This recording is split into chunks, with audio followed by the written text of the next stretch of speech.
今天我和一个93年的女生对话啊，你们来听一听她是怎么说的。她说啊，我想找一个年纪比我大10岁以上的男士，必须事业有成，资产过亿。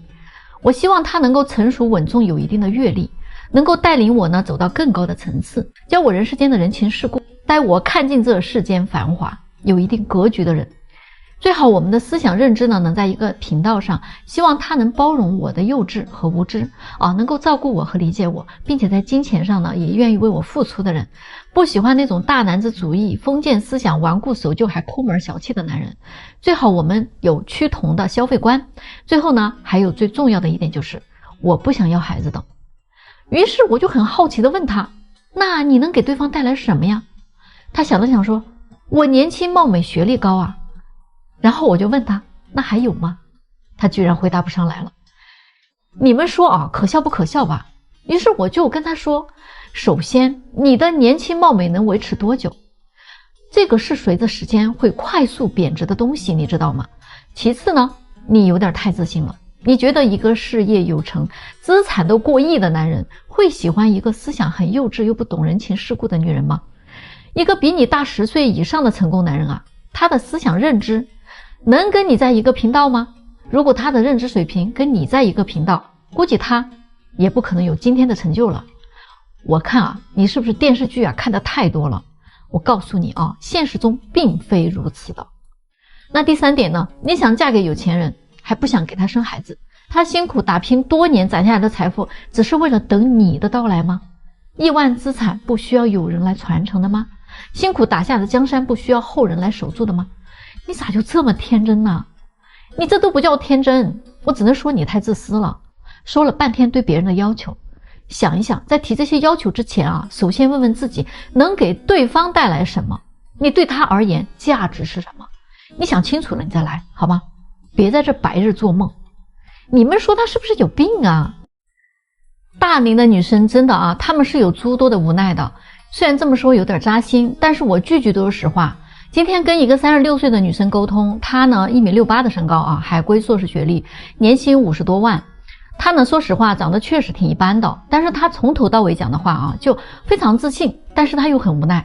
她说，姐啊，我看了你很多视频，觉得你说的很多情况啊都是事实，只不过我这个年纪的女生可能我们不太容易接受啊。我们真的是不知道啊，年龄大了这么一点点就这么难被接受了吗？我们大部分也都是为了让自己变得更优秀啊，才把自己给耽误了的。今天我鼓足了勇气啊，和你讲一讲我的心情。他说我研究生毕业的时候就已经27、8了啊，那会儿呢怕耽误学业嘛，就不太上心谈恋爱，感觉呢还是要先打拼事业的。当我事业有成了以后呢，一定能找一个更好的优秀的男生的。结果呢没有想到啊，一旦打拼事业啊，就又考这个呀，又考那个呀，考完了之后呢，就到31、2岁了。这个时候呢，我就觉得我应该找一个对象成家了。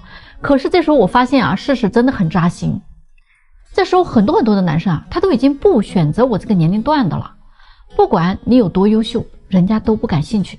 就算那些我没怎么看上的，人家都嫌我年龄大。虽然人家表面上没有说，但是呢，我能看得出来啊，也能感觉得出来。所以说呢，我们到了这个年龄呢，想找一个条件好一点的，你比如说啊，也就是男生1.75米以上啊，大自己5岁以内啊，本科以上学历，年薪比我低一点都行，有个30、40万就行。我感觉这个要求也不夸张。最多呢就是要求有个房子，家里呢在北京呢给我买了房的，而且呢还是全款的，然后呢有个代步的车就行。这些已经是我再三思量之后啊降低了的要求。怎么还是这么难找呢？我给他分析了一下啊，实际上他的要求啊哪一条都不过分，但是你把这所有的条条框框放到一个男生身上的时候，但凡这个男生他能满足所有的要求，他的条件已经算不错了，他就会对女生在年龄上有要求。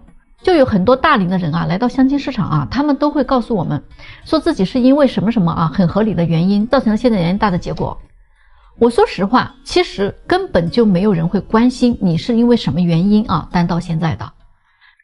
大家呢只关心啊你现在已经到了什么年龄了，担心你的生育价值了啊。条件好的男生啊已经不会考虑这个年龄段的女生了，甚至呢很多大龄的女生家长也会说，哎呀，我们要找一个什么什么样的，哎，我们要找一个什么样的。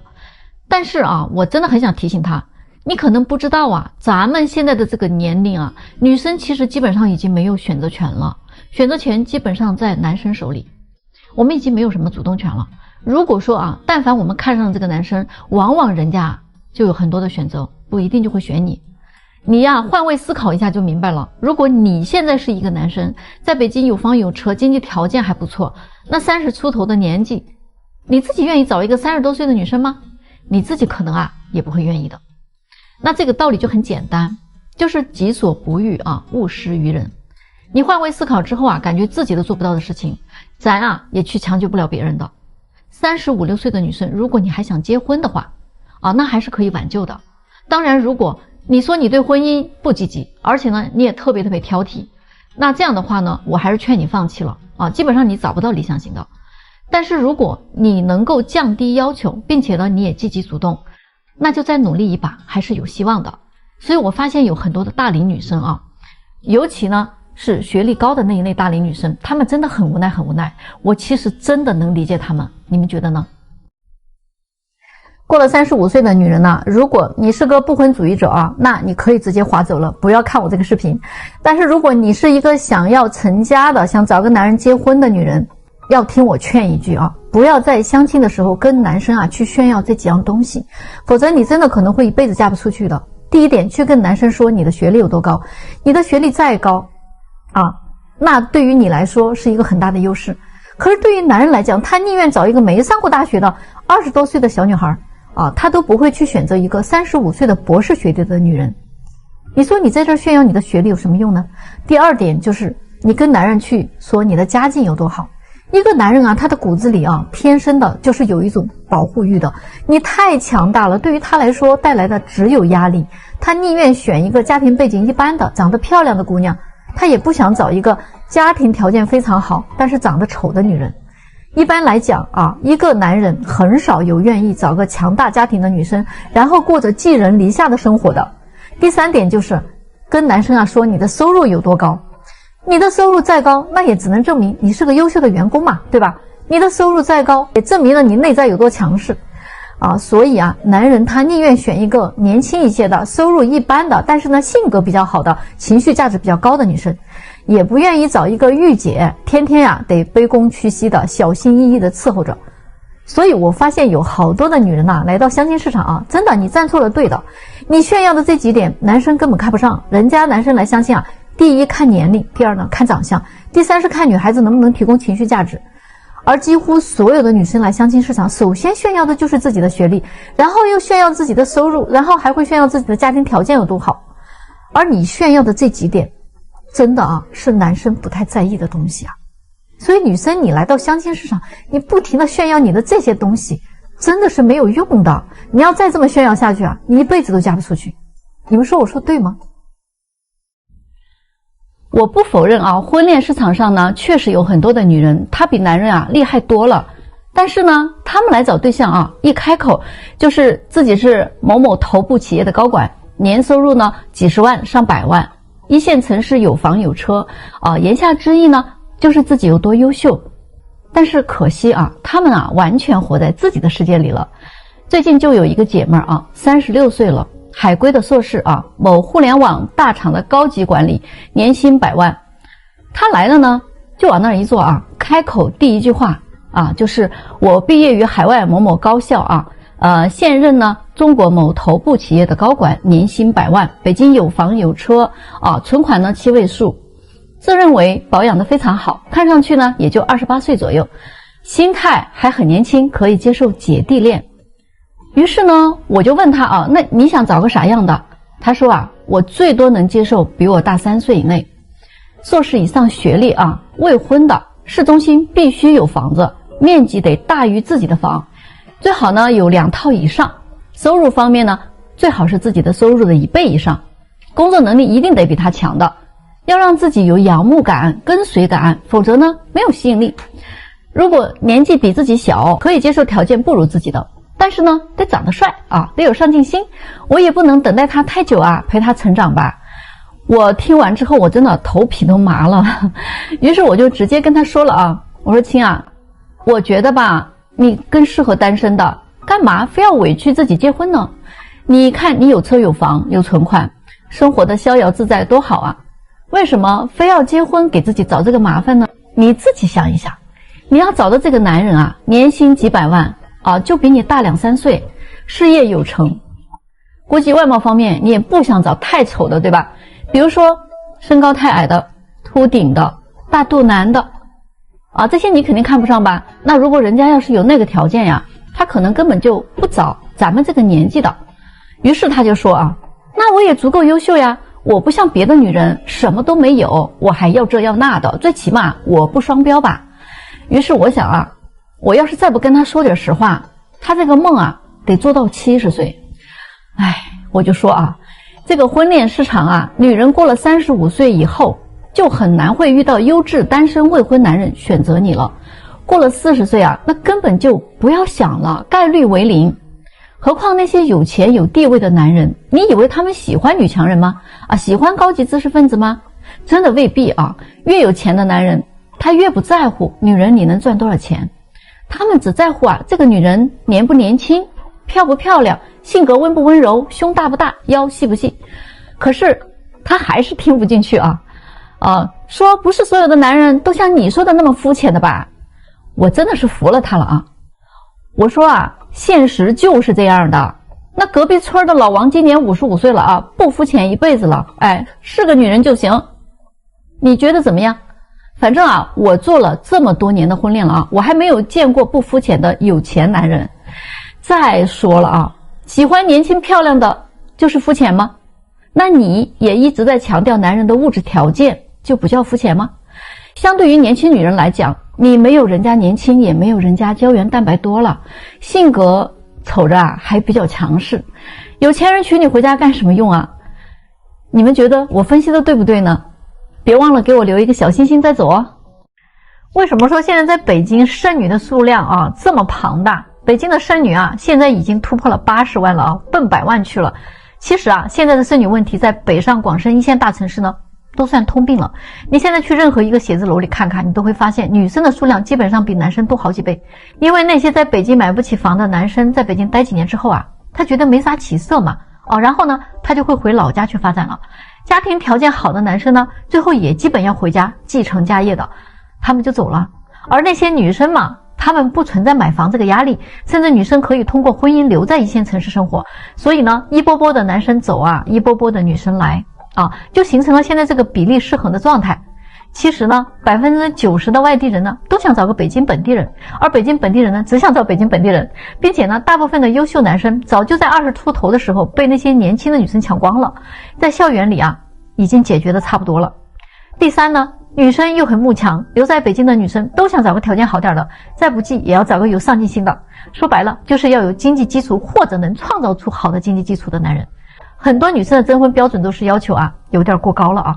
希望男生有车有房，还要长得帅啊，有眼缘，情商还得高，还只能接受未婚的。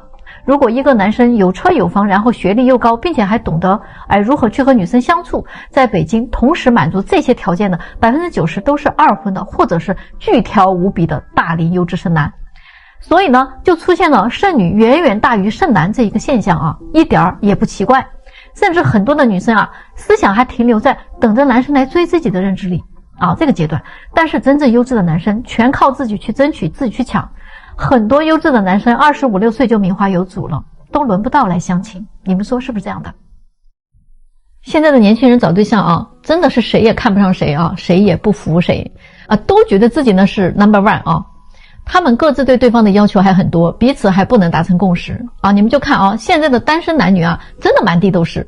但是怎么还有那么多人单着呢？他们是真的找不到吗？真的不是。主要的问题是现在的男女啊，想法很对立，好多的问题根本聊不到一块去，还三观相合呢。我看他们三观都不住在一个星球上啊。你比如说啊，男生啊，现在他不愿意追求女生，因为追求就代表着要请客，要吃饭，要送礼，要发红包，要转账，还要跪舔，要讨好。大家都是爹生娘养的，都是父母疼大的，凭什么我就得那么惯着你啊？而且现在追求女生的成本也很高啊。现在男生都会算账了啊。如果追一个女生需要3个月，平均1个月要花1万块钱的话，那就是3万了，一年下来啊，10几20万，没准啊最后都没戏啊。那这些钱不是都打水漂了吗？所以说啊，男生为了降低他的损失啊，他只会越花越少，甚至他不花了。这个就是为啥啊，男生现在谈恋爱啊变抠了。他们说啊，能处就处啊，不能处就拉倒了，反正啊，我这辈子只给3个人花钱，我妈、我老婆和我女儿。这话真的没毛病。如今追女生啊，都变成了一场风险极大的投资，可能亏得一塌糊涂。总有一些倒霉的男人啊，他约了很多女人，最后都没成。可是呢，约会、见面、吃饭、送礼这些钱全部都是他在承担啊。那你们说这种亏本的买卖，还有谁愿意干呢？但是女生的想法啊，可就不一样了啊。女生想的是，你追求我的时候啊，不得拿点诚意出来吗？我不需要你那些虚情假意的嘘寒问暖啊，早安晚安的，那都是渣男。我也不需要你给我画大饼啊，嘴上说的再好听，也不如你拿点实际行动出来。如果刚认识你的时候你都那么小气，那以后结了婚，那是不是更抠门啊？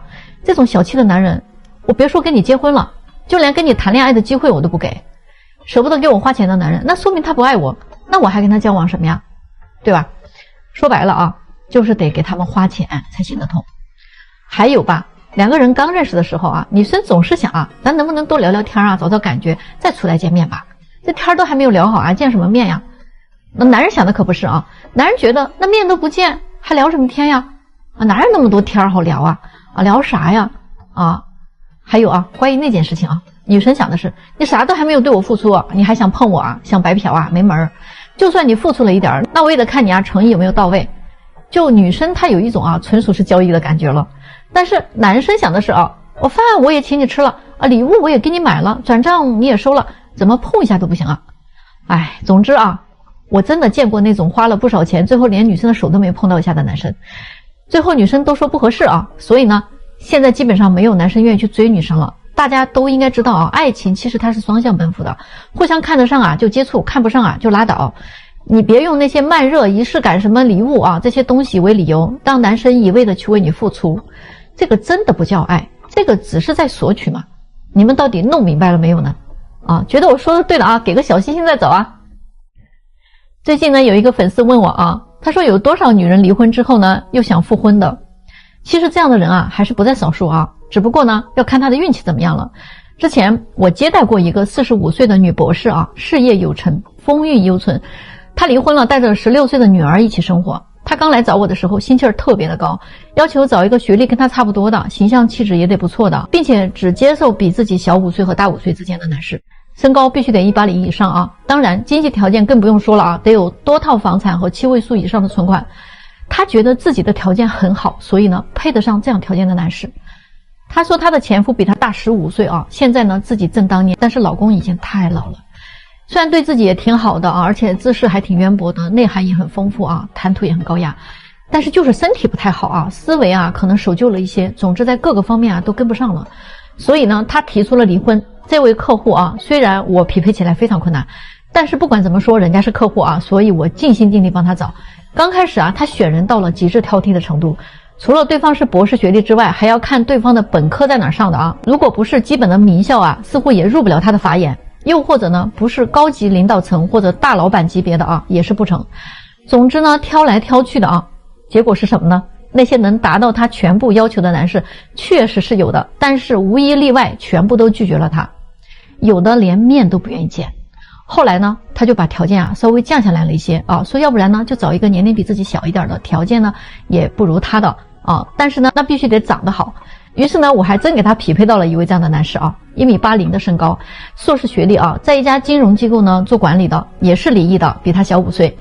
可是啊他们大概交往了半年啊，这个女士呢又过来找我了啊，说这个还是算了啊，不想继续交往了。我一问才知道啊，她说这个男士呢倒是愿意跟她结婚，对她呢也不错，唯一的问题就是啊，对方收入不高，消费方面根本跟不上她的档次，两个人出去吃饭也好，旅游也好，都是女士在掏钱。刚开始呢她是处于好感啊，都不在乎，但是时间一长啊，她就觉得这个男人除了这个皮囊啊，就没有什么地方可以吸引她了。而且呢她越来越感觉这个男人就是想吃软饭的。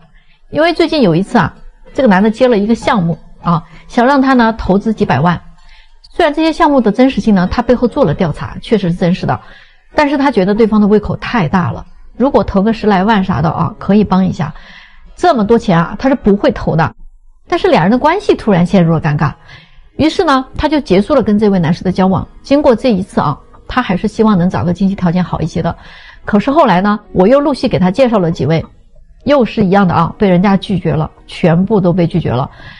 就这么着啊，折腾了大半年，她终于累了，开始想念她的前夫，想念之前一家人在一起的时光了。她觉得呢，前夫除了年龄之外啊，哪儿啊都比这些人强100倍。但是大家觉得她的前夫还能接受她回到身边吗？过了40岁的未婚女人啊，你千万不要来找我找对象了好吗？啊，我真的是怕了你们了啊，就没有一个啊，我感觉就没有一个正常点的。最近呢是有一个朋友啊，让我给他的一个远房表妹介绍个对象。我一听呢，都41岁了啊，那还怎么找啊？找年轻的你不配了，找条件好的那你更不配了。找个离异的呢，你可能还不甘心；找个年龄大的呢，你可能还嫌人家老。总之，过了40岁还没有结过婚的女人，不好好反省一下你自己啊，基本上你这辈子都结不了婚。为什么呢？因为啊，他们不是因为年龄大了不好找，是因为啊，他们这一辈子都在找那个他根本配不上的人，所以才变成了大领导。你们认同吗？比如说他这个远房的表妹啊，身高1.6米不到，瘦瘦小小的，在一家国企里边做会计啊，长相很普通，人的性格呢也比较传统呆板。我当时看到他还以为啊，他不挑啊，他只是因为没有渠道认识男性啊，才单到现在的。结果并不是这样的啊！介绍的时候啊，我给他看了资料不下20个，条件好一点的，他说自己配不上；条件差一点的呢，他说不想活得太累了；条件合适他的呢，他又要挑长相；没眼缘的他不想见，说这样他没感觉。后来终于联系上一位45岁左右的啊，在一家国企里边搞技术的男士。这位男士呢也是未婚的，就是个子不太高，长相呢确实不是他太能接受的那种。但是两个人还是见面了啊，当时说啊约在某个地方吃饭，男士呢还是挺绅士的啊，去接他下班，一起吃了饭。男士呢还开车呢把他送回去了，双方最初的印象还是不错的。可是啊，接触了一段时间之后，这个女士就跑过来跟我说啊，哎呀不接触了啊，问他原因，他说居然是因为男士问他可不可以做女朋友，他说可以，刚刚答应了啊，男士就想亲他。他说完全不想让他碰一下，感觉还是受不了啊，喜欢不起来。他说自己啊也知道自己年龄大了不好找，但是啊将就着找一个自己不喜欢的人还是太难受了。而且他说他不太习惯让别人碰他身体，他会特别紧张。我当时真的是就很想问他，你是不是有病啊？不过我没问啊，这还需要问吗？然后我又给他介绍了一位离异的啊48岁的男士。长相、身高和工作啊，他都很满意。于是两个人呢又见面了。约会的当天，两个人也是约到外边吃饭啊。结果两个人吃完饭又不欢而散了。我又问他为什么啊？他说这个男士摆架子啊，都没有开车去接他，感觉很不被尊重。男士有点高高在上。饭后呢，这个男士也没有送他回家，他那个自尊心啊就开始强烈的跳动，坚决的不跟这个男人发展了。后来啊，我就问那个男士为什么都不送一下女士呢，让对方感觉到特别的被怠慢。男士说啊，当时是女士选的地方啊，就在他自己住的附近，所以他觉得没有必要去接嘛。自己开车开了半个多小时，到了地点之后啊，人家那是一脸的不乐意啊，拉着个脸给谁看呀？我们还什么关系都不是好吗？我看他呀全程的不高兴，我哪还有心情送他回家呀？大家来说说，都40岁的人了啊，还有一颗少女心，这可咋整啊？有的人啊，他真的能把一手好牌啊打得稀巴烂，恋爱他都谈不好，他还想结婚呢。啊，我这儿有一个27岁的女孩啊，说实话，要模样有模样，要身材有身材，学历呢也不错啊，父母呢都是高级知识分子。只不过啊，真的太可惜了啊，这女孩吧，满脑子都是浆糊。我为什么这么说她呢？那前不久呢，她在我这相亲嘛，认识了一个男士啊，33岁的，硕士学历，家境呢也比较好啊，综合分数呢大概能打个90分。这女孩特别满意，于是呢，他俩就开始认真的接触了。按说呢，这个门当户对的孩子们在一起谈恋爱谈恋爱就很好嘛，对吧？这个物质方面谁也占不了谁的便宜嘛，大家呢都能付出同等的东西，对吗？哎，女孩也不用太物质了，男孩呢也不用太抠门，是吧？结果啊，根本就不是这么回事啊！这一开始接触啊，女孩就跟男孩说了，我从小就没干过什么家务活，到现在我的房间还是我妈在收拾呢，更别说做饭做菜了啊，根本我就不会。她说她长这么大了，连一根葱都没摘过，所以呢，她希望以后家务活要么就男孩来做，要么呢就请个保姆做。然后关于孩子这块吧她就更离谱了。她说她完全不喜欢小孩，如果非要生一个也可以啊，代孕行不行啊？最后啊，他还提了一点啊，结婚的话彩礼呢可以不要，但是呢得由男方啊全款买一套100平以上的房子啊，写双方的名字。他提出了这些东西吧，男孩呢没有表态啊，既没有同意也没有拒绝，但是啊对女生的印象说实话已经大打折扣了。而且这男孩吧跟他接触了2周啊，还发现这个姑娘啊消费方面啊非常的离谱，每个月他自己啊就挣1万多块钱，但是每个月的消费呢都是收入的好几倍。原来啊都是他父母每个月啊补贴给他的钱。他对自己目前的工作状态呢也非常的满足，并没有什么要继续努力上进的打算，嗷嗷的啊啃老族，啃得挺心安理得。最后是因为这个男孩跟他约会的时候呢选了一个比较便宜的餐厅，不太合他的心意，他就觉得这个男生太抠门了啊，不尊重自己。而且席间呢男生提出让他计划开支啊，规划一下自己的前途等等这些，结果就因为这个啊就生气了，回去就把男生给拉黑了。他说我不需要别人来对我的人生指手画脚。我说句大实话啊，很多的人都不太明白一个道理，你在任何一段关系里边，你都要懂得顺应人性。你如果就跟你自己过，那没毛病啊，你想怎么过就怎么过。但是你要想结婚，你是找一个人一起过，那你就要明白2个人在一起生活，婚姻对于大多数男人来讲，娶一个女人回家绝对不是因为我娶你回来我就是要宠你爱你啊，然后我把钱都给你花啊，我要为了你努力的去打拼，而是因为我需要一个女人为我生儿育女啊，我需要有人做家务，我需要有人照顾小孩照顾老人。当然对于一个女人啊也是一样的，女人嫁给一个男人也不是想着我要去照顾他一生，我要去无私的奉献，而是因为这个女人啊她需要一个男人去爱她，去宠她，去为她遮风挡雨，最好啊钱都拿给她花。所以这个才是人性里边最丑陋的那一面。有很多底层的婚姻啊本质不是爱和付出，而是我需要我想要啊，我的目的是什么，是索取，是我可以得到什么，是价值的一种衡量。所以啊你千万不要挑战人性，否则啊死路一条。觉得我说的对的呢，别忘了给我留个小心心再走啊。你知道找老婆要避开哪几种女人吗？有一个40岁的离异男士啊，再婚之后过得非常幸福啊。那他呢给我分享了几点他是怎么找老婆的。他说呀，根据他的经验啊，一定要避开以下这几种女人，基本上就不会在婚姻问题上踩坑了。第一点，要看一个女人啊能不能跟你同甘共苦，这个非常重要。他的前妻就是在他事业失败的时候啊跟他离婚的，还分走了他的房子存款和孩子，事业走到了低谷的男人，这个时候还要去面对这种女人，给他的人生啊雪上加霜，伤口上再撒一把盐，谁受得了啊？他说其实判断这一点啊并不难，你只需要跟这种女人说，哎呀我可能快失业了啊，我可能要破产了，我再也给不了更多的钱给你花了。如果是一个把物质看得特别重要的女人呢，这个时候啊她不会继续在你这里耗她的时间的，她可能一天都受不了。所以这种物质女人是真的不能要的。第二种呢，就是性格太作的女人，心里想什么啊永远不会跟男人去沟通的啊，总是让你猜，谁天天没事琢磨她脑子里想什么呀，一吵架就跟你提分手啊。这种女人啊结婚以后就动不动会拿离婚来威胁你。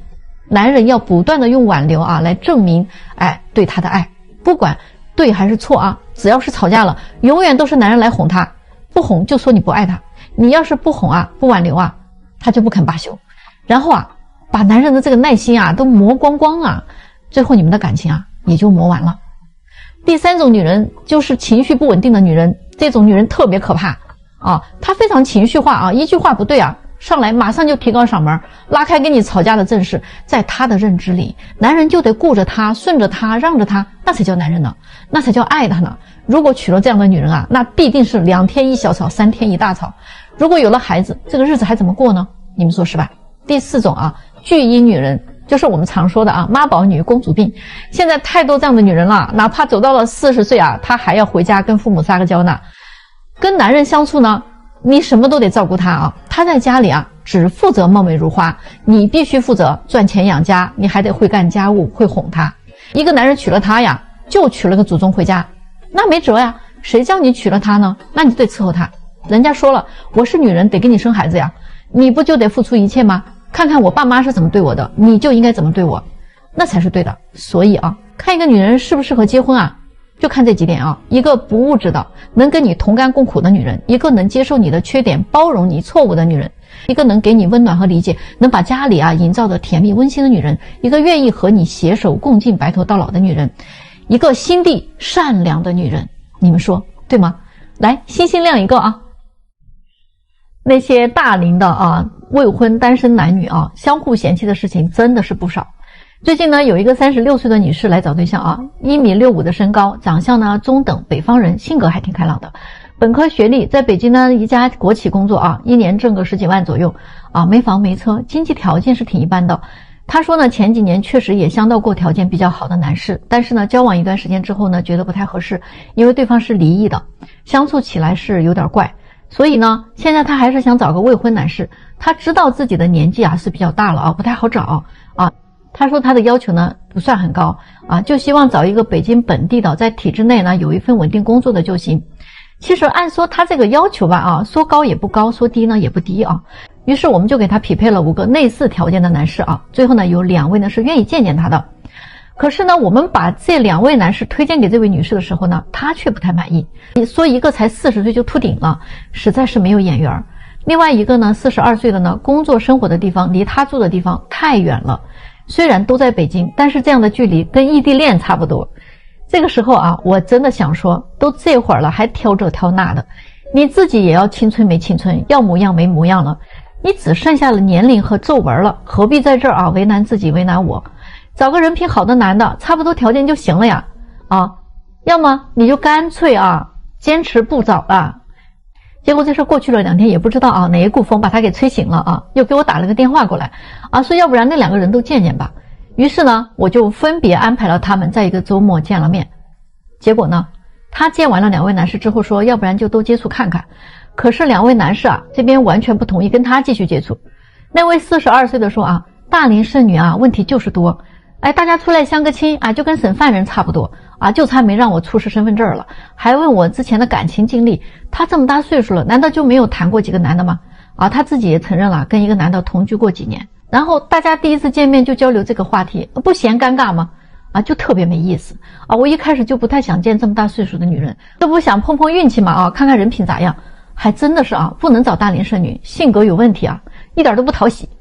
然后这位男士还补充了一句我虽然不是大富大贵的人，但是呢我毕竟在北京还有2套房子呀，价值都几百万，存款也有6位数虽然不多，但是本人生活安稳至少衣食无忧吧。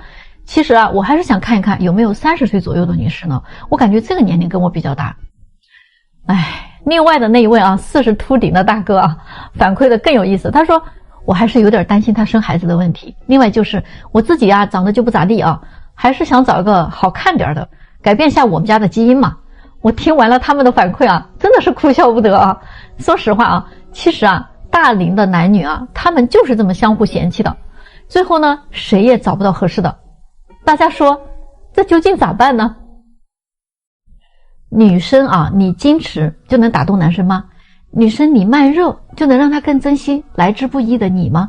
我告诉你们真相是不是。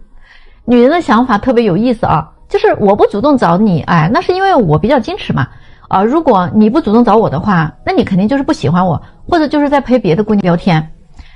我不给你打电话是因为我觉得你想我的时候你自然会给我打呀，但是如果你不给我打电话说明你根本就没有想过我。既然你不想我，那我更没有必要打给你最近就有个姑娘2度被男生甩了，她始终不承认自己做错了什么。她之前在我这里认识了一个男生是个 IT 技术男很真诚老实的一个人人家呢也很喜欢他。刚接触的时候呢他们都双方觉得挺好的，于是2个人就蛮顺利的在交往嘛。可是不到1个月男生就过来跟我说，这个女孩不太行我问他为啥呢，他说姑娘经常回信息都超级的慢可以超过1个晚上才回复，聊天的时候还是很顺畅的，但是就是不知道为什么总感觉自己特别像个备胎是被人家养鱼了吧。因为他觉得女生可能还有别的男生在交往着，白天呢稍微好一点那也是得几个小时才回复的，那一到晚上就说自己要早睡不熬夜的，一般10点就要睡觉，所以等这个男生有时间联系他的时候呢，他都没法回复了。到第2天呢，说自己已经睡了。每个周末总有一天他是不约会的总是有别的事情，比如说要跟闺蜜吃饭啦，约了朋友应酬啦，爸妈要来看她啦，等等这些事儿。总之就是有1000个理由，就有一种总是跟自己保持距离的感觉，还经常临时取消定好的约会，或者要改时间呀、改地点啊等等。有时候好不容易约会了，男生想牵下她的手，想抱抱她，她都会拒绝的，说自己很慢热还没有到那个感觉的点上。就这么着一来二去的呀，这个男生被弄得挺烦的大家都谈过恋爱的人，谁还不知道喜欢一个人是什么样子呀？虽然呢咱们是相亲认识的，也不要求你装得像个喜欢上我的人，但是最起码咱们相互的尊重是要有的吧？感情是不是也需要一步一步培养出来才有我一个人努力有什么用呢？我也没有看到你有什么回应，也没有看到你有什么诚意，更看不到你有什么付出。想让我像一个狗一样追着你跑那不可能我是做不到的，没那个必要。所以这个男生就放弃他了。之后呢，他又相了一个男生也是接触了1个多月，他的所作所为依然是一模一样的，没有任何的改变。结果这个男生又跟我反馈了一个同样的感受也不想跟他继续了。后来我就问他了我说你怎么回信息这么慢呢？还那么早睡，这件事是真的吗？每周有一天你总是不约会的说你有事在忙还有那些临时取消的约会都是有什么重要的事让你取消掉事先就约好的事情呢？结果呢，他的回答让我万万没有想到他说我觉得女生矜持一点很重要不能让男人觉得自己很在乎他，这样他才会对你有更大的兴趣，更不能让他轻易就得到我，所以我不会在还没有确定关系的时候就让他亲我抱我的。我其实并不是一个很早睡的人，我就是不太爱聊天每天晚上想自己玩会儿手机留点时间给自己。我不想每个周末就跟一个男人腻在一起我希望有一天可以干点自己的事儿。我不想对一个男人太上头了，这样我就能掌握主动权呀，进可攻退可守了，不是吗？他们放弃我那是他们的损失。我真的很想问一问评论区的男生们女人搞矜持搞慢热这一套，到底谁的损失更大呢？今天有个粉丝问我他说女人找对象到底是找一个有钱的好呢，还是找一个人品好的人好呢？大多数的女人的回答应该都是当然呢，最好是找个既有钱人品又好的啦。虽然人品不分有钱没钱，但是现实社会有钱的人他的诱惑就是会很多最近发生在我这的一件事妥妥的推翻了女生说的那句话，给你花钱的男人才是真正爱你的人，不给你花钱的男人一定是不爱你的。这个姑娘呢是95年的长得挺漂亮的，她来我这儿相了2个男生，都挺优秀的，其中一个呢是富二代家庭资产在中产往上，家境非常的优越，小伙子呢长得还挺帅的。另外一个男生呢是一位海归硕士在一家大型公司里边呢做高级管理，年收入呢也挺高的，是一个普通家庭的孩子。那这个姑娘呢她说呢感觉2个呢都谈得来那印象呢也都挺好的，要不然呢就先都了解一下再说。于是呢这个姑娘就跟2位男生分别都见了2次面这个富二代的男生呢表现的就非常大方订的餐厅都是人均消费1000以上的，送他的礼物当然也不便宜了，聊的话题呢也都是那些很高大上的东西还跟他呢描绘了很多未来的生活蓝图。总之就发挥了很多有钱人的优势。而另外的这位男生呢，他是普通工薪阶层家庭的孩子嘛，那花钱呢就比较有规划。他请姑娘吃饭呢，选了一个比较普通的餐厅2个人呢就吃了200-300这个样子，也没有说吃完了就去逛逛街什么买个礼物啥的。这个男生想的是刚认识的女生就别搞那么舔了大家呢公平的交流，本着结婚为目的去，所以呢谨慎对待为好，毕竟大家都还没有正式开始嘛。如果真的是确定关系了的话那自己也是愿意付出的。于是呢他的这一番操作直接就让这个女孩选择了富二代。于是这个姑娘就跟这位富二代开始交往了大概2个多月的时间。男孩对她呢还是可以的感觉呢还蛮认真的。但是只要这个女孩跟他一说到见家长或者是未来结婚什么的话题的时候，这个男生就会支支吾吾的不想接话要么呢就找个理由搪塞她。除了这个相处期间呢，男孩在钱方面还是仍然很大方的，经常给她送礼物各种香水、包包、口红、化妆品他还挺会买的都是姑娘很喜欢的一些牌子。可是不幸的事情很快就来了。就在他过生日的那天，男生买了花和蛋糕，2个人呢正准备好好庆祝一下的时候女生突然想起来，她给男生也准备了一份小礼物放在之前穿的外套兜里了。但是外套呢却落在了男生的车里，于是呢他就跟男生要了车钥匙，到后备箱里啊找到了这个外套。可是这个时候他却惊讶地发现了后备箱里有一个小箱子，里边有不同品牌的香水、口红、化妆品，每一种啊都买了4份，都是一模一样的。但是这么久以来呢，他并没有重复的收到过相同的东西。就在这一刻呀，他突然什么都明白了。原来他之前呀给他买的各种大牌的香水、口红、包包都是一次性买4、5份的啊，你们懂的。所以呢，一个男人爱不爱你啊，能仅仅靠这一个表现来衡量吗？有钱的男人根本就不在乎给你买这点东西，他可以同时给好多个女孩买，你能把他怎么样呢？他虽然后来跟这位富二代也快速的结束了关系啊，又回到了相亲市场，但是这一回他再也不会用花不花钱来衡量一个男生的诚意了。这个时候啊，他也想起了那位比较抠的男生，也试着跟对方交流了。但是啊，这个男生已经有交往对象了，并且这个男生对他说，我不是一个会给刚认识的姑娘就使劲花钱的男人，但是啊，我却是一个愿意为我的家庭、为我的妻子孩子奉献一切的人。我很认真地对待每一个来相亲的姑娘，我不会去制造那些假象来迷惑你。我就是想告诉你啊，我就是一个回国的人，在你啊还不是我女朋友的情况下，花钱来追求还没那个必要吧。我想要的不过是一份双向奔赴的感情而已。你们觉得他说的对吗？是不是你们的心声呢？33岁以上的女人是真的不能娶吗？最近呢，有一个88年的男士啊，他跟我吐槽嘛，他说呢，这几年啊，他是迫于家里的压力啊，出来相亲的。他相了都不下几10个了，因为是急于结婚，所以呢，他没少跟大龄女生接触。可是他接触下来发现啊，真的是啊，怕了，坚决不找33岁以上的。他说不想因为急于结婚呢，就找个大龄剩女啊来折磨自己。他说可以接受学历差一点的、长相不够漂亮的、家境一般的都行，就是这个年龄啊，绝对不能超过33，其他的都好说。这到底是怎么回事呢？原来啊，他在接触这些大龄剩女的时候啊，他经历过一些事情啊，真的也挺毁三观的。他说，首先大龄剩女啊，大部分都是没有自知之明的，他自己都生到这个岁数了啊，还说，哎呦，我都坚持到这会儿了，我为什么还要将就呢？其实他们想找的男人，就跟那些20几岁的姑娘要找的幼稚男人啊是一样的，但是可惜呢，他又没有人家年轻，又没有人家单纯。他遇到过好几个啊，年龄又大，长得又不怎么样的女人，居然还看不起他的条件，嫌他一年挣30万太少了啊，这个收入啊跟年龄是不匹配的。这几个女人呐，相了一大圈啊，没合适的，结果又回来找他聊，他一个啊也不想搭理了。再有就是呢，大龄女生思考问题是比较极端的，比如说有一次啊，有一位女士，她过生日嘛啊，但是这个男生呢跟她刚认识2周的时间，所以呢并没有给女生买生日礼物，只是请她吃了个饭。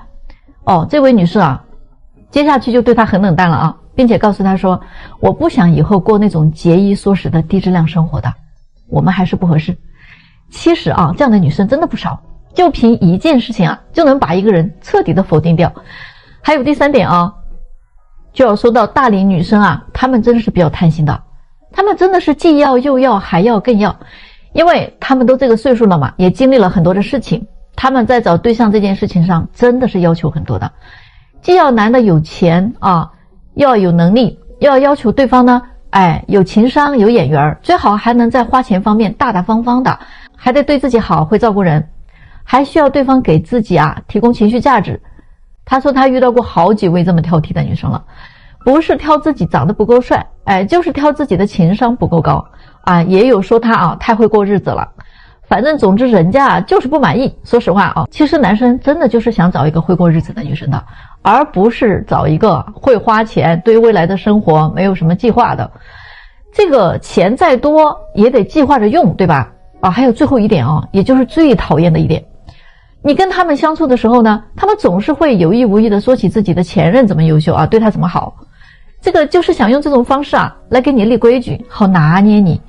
那些恋爱经验比较丰富的大龄剩女啊，经常都会啊拿新人和前任去做比较，他们永远都不会考虑一件事情，那就是自己现在连一个女人最起码的生育价值都已经在贬值了啊，他们到底还有什么样的优势呢？站在这儿挑3拣4的。反正啊，我是不找这样的了啊，你们觉得他说的对吗？啊，咱们到评论区聊一聊吧。